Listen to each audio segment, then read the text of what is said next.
What's good, people? It's your boy Persona of Gaming with Persona and one half of the What's Up PlayStation podcast crew, coming at you with a new video talking about Hermen Hulst interview or slew of interviews that he's given this week to a number of publication sites. There was some really good information in here that I definitely want to talk about and put my thoughts out there on how I feel about it, and also kind of confirm a couple of things and just give my perspective on what Hermen Hulst is saying. And I'm gonna be honest with y'all, man, there's some things that I just really don't agree with, but we're gonna talk about it all through this video. So sit back, relax, and I hope you guys enjoy. So one of the things that Hermen Hulst confirmed was that, live service and games as a service games will be going to PC day and date. And the other thing he confirmed as well was that PlayStation titles, the single player games, those will also be going to PC with at least a year after its initial launch. So it can be anywhere from 1 year to 3 years to 4 years, who knows? But he did say at least a year time frame of its initial release is when these games will be going to PC. So you know what that means, guys. Out of everybody,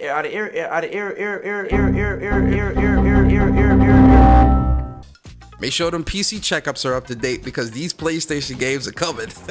No, but on a serious note, listen, I'm not surprised with this, right? If this was 3 years ago, or 2 or 3 years ago, maybe you would have gotten more of a reaction out of me, like a more serious reaction. But at this point in 2022, I'm not surprised. Especially with the live service games. Once PlayStation confirmed that they were going to be doing live service games, I already knew, these are definitely going to PC, especially after seeing Horizon and all these other games go to PC. Predator Hunting Grounds, right, which was a live service game, was day and date between PlayStation and PC. There was no way, nothing in my mind was telling me, oh yeah, no, PlayStation's definitely not going to put these 12 live service games day and date on PC. I'm not surprised at that. And really and truly, I'm not really surprised with the single player games going to PC, at least within a year of within at least a year of launch either, because again, looking at the last couple of years with PlayStation, this is what they always were going to do, right? Especially once they put Horizon on there. Jim Ryan came out talking about there was no adverse reaction and all these other things. I knew these things was going to be happening. I'm not surprised. I'm not angry or nothing like that. It is what it is for me at this point, right? If this is what PlayStation is going to do, I mean, all right, you're going to do what you do.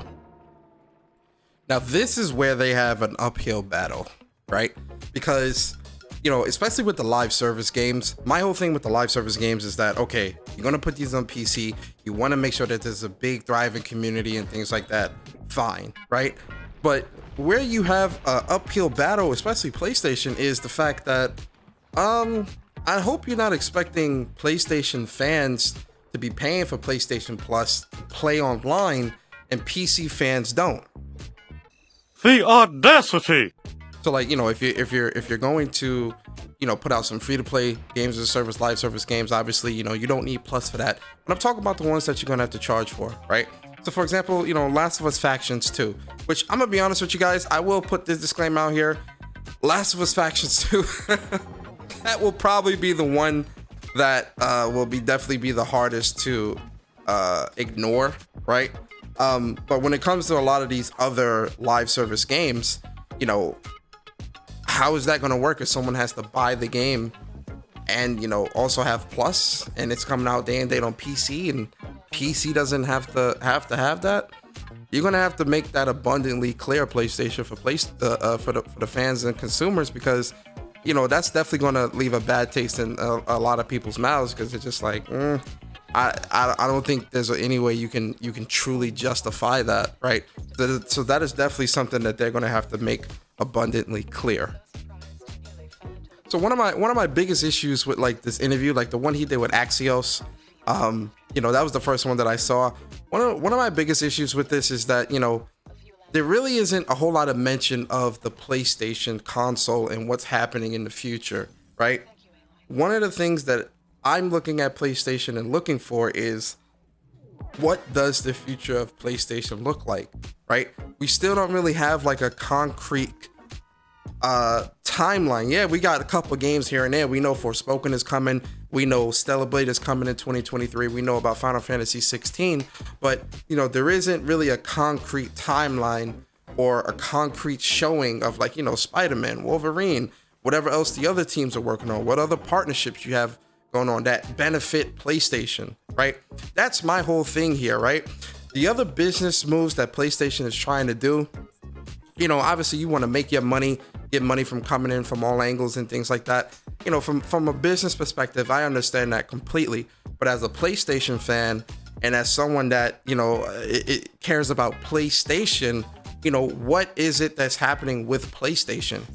What's Deviation doing? What's Firewalk doing? Can we get a true trailer? We need an update for some of these studios and some of these projects and things like that you've announced. Because for the last couple of months, even I would say a year or more, Hermen Hulst and Jim Ryan, I remember when Hermen Hulst first mentioned the 25 games and then they brought up the 12 live service games and all this other stuff. And that's really all it's been, is talk. Now, yes, they have done some pretty cool state of plays this year, right? But in terms of a showcase level, E3 level sized event from PlayStation, focused on PlayStation. I'm not talking about third parties and all this other stuff. I'm talking about something that's focused on PlayStation, that's showing the future of PlayStation, right? That is what I want from PlayStation. And there really is no mention of that in any of these interviews of what he's talking about. It's more centered around PC and mobile and all these other things. I'm not really feeling that, man. As a PlayStation fan, I'm not feeling that.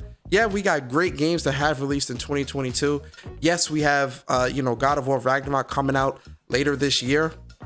But, I still want to know what's happening in the future. PSVR 2, what's going on with that? Like when we going to get the launch date for that? When can we pre-order? There's still so many things up in the air, and there's only 3 months left in 2022.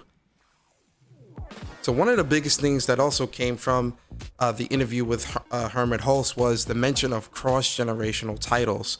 So if you are somebody that has been following PlayStation for a while, you know that they've been putting out a lot of cross-gen titles. Even, looking at this year, every game that's released this year from PlayStation, from Horizon, GT, and even God of War Ragnarok, are cross-gen titles. So, Hermen Hulst, he mentions that. And so in his interview with Axios, Hermen Hulst says, we certainly don't want to forget the millions of active players on PS4, and we want to ensure there are great games for them as well. We're evaluating it on a case-by-case basis. Joseph, look what you raised. Look what you got out here in the community. I'm sorry, what? No, seriously, what? Cross-gen in 2023? Yo, listen, I don't know about you guys, but when I read that, I was shaking my head because I'm just like, yo, this is not it, PlayStation. This is not it, right? We bought next-gen consoles, and I get it, man. Millions of consoles still here, blah, blah, blah. I'm only hoping that, maybe they do some of these live service games that'll probably be cross-gen, right? Which is most likely what I'm hoping. Let me say that. I'm hoping that's most likely what he's talking about and what the thought process is behind PlayStation and their move to continue to put games onto PlayStation 4. Because obviously, if you can tap into that 100 million or however some million people are still on there with those live service games, that does enable you to, keep games, or at least the communities of these games, very active and whatnot, right? Between PS4, PS5, and PC, that makes for a pretty sizable community, or potential sizable community of people. But if we're talking like, Insomniac or PlayStation comes out and they're like, oh yeah, we changed our mind, Spider-Man 2 is going to be on PlayStation 4. Wolverine is going to be on PlayStation 4. Stellar Blade is going to be on PS4. Nah, man, I'm not feeling that, right?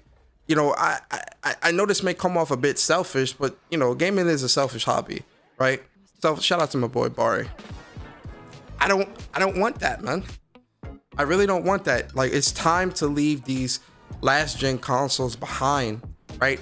If you want to tap into that wellspring for games as a service games, fine. But I think for single player narrative driven games that we know PlayStation makes, superbly. I really, really want to see what this PlayStation console is capable of doing, and I don't think it will be able to see that if they still have to also make these games to PS4. It's time to let that. It's time to let that go.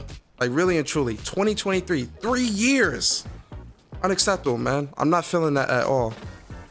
At the end of the day, one of the things that I really want to make abundantly clear is I care about PlayStation.